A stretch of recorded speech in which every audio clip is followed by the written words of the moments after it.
Donc, on démarre les exercices sur le volume d'une boule. Alors, la seule chose à retenir, à apprendre par cœur, c'est la formule qui vous donne le volume d'une boule, tout comme vous connaissez d'autres formules, le volume d'un pavé droit, le volume d'un cylindre, le volume d'un cône, d'une pyramide, que vous trouverez d'ailleurs dans votre formulaire, dans votre lutin, ou même dans votre manuel, vous trouvez un formulaire de formule de volume à la fin de votre manuel. Donc ici, la formule du volume d'une boule, c'est 4 tiers pi r cube. Alors, il ne faut pas oublier qu'entre 4 tiers et pi, il y a un signe multiplié qui est sous-entendu, entre pi et r au cube également. Et puis, je rappelle que r, il veut dire le rayon de la boule ou de la sphère. Et au cube, r au cube, je rappelle que ça veut dire r fois r. Voilà, mais vous avez une touche pour mettre au cube sur votre calculatrice. Voilà, et puis, soit vous écrivez 4 tiers pi r cube, vous pourriez aussi tout à fait écrire, ça veut dire la même chose, 4 pi r au cube et divisé par 3. C'est exactement la même chose. Donc on y va dans cet exercice 1, on a 2 volumes à calculer, donc on applique juste la formule. Alors je ne vais pas la réécrire. Ici j'ai juste à remplacer r par sa valeur.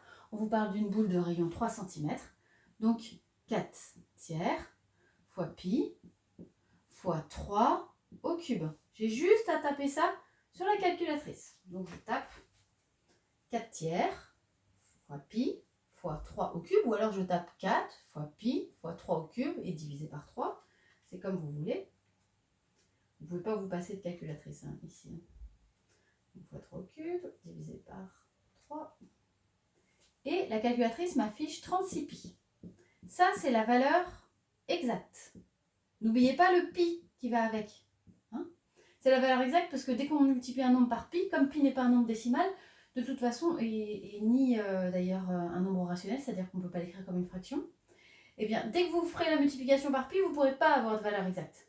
Donc pour avoir la valeur exacte, il faut conserver l'écriture donnée par la calculatrice, 36 pi.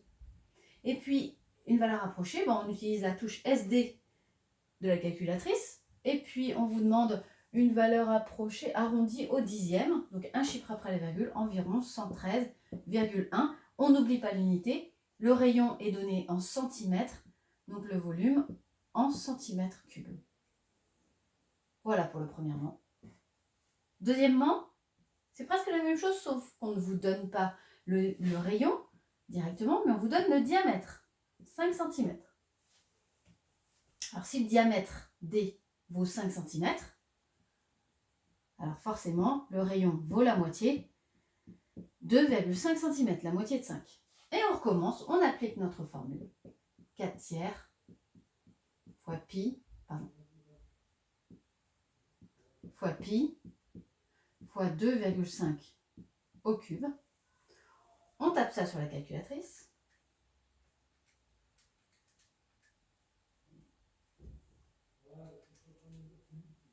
La calculatrice nous affiche la valeur exacte, 125 sur 6 pi. Ça, c'est la valeur exacte. Et une valeur arrondie, là encore, au centième cette fois. J'appuie sur la touche SD et je trouve environ 65,45 cm3. Voilà, c'est terminé. N'hésitez pas à me poser des questions. Vous avez aussi la correction en PDF qui est jointe.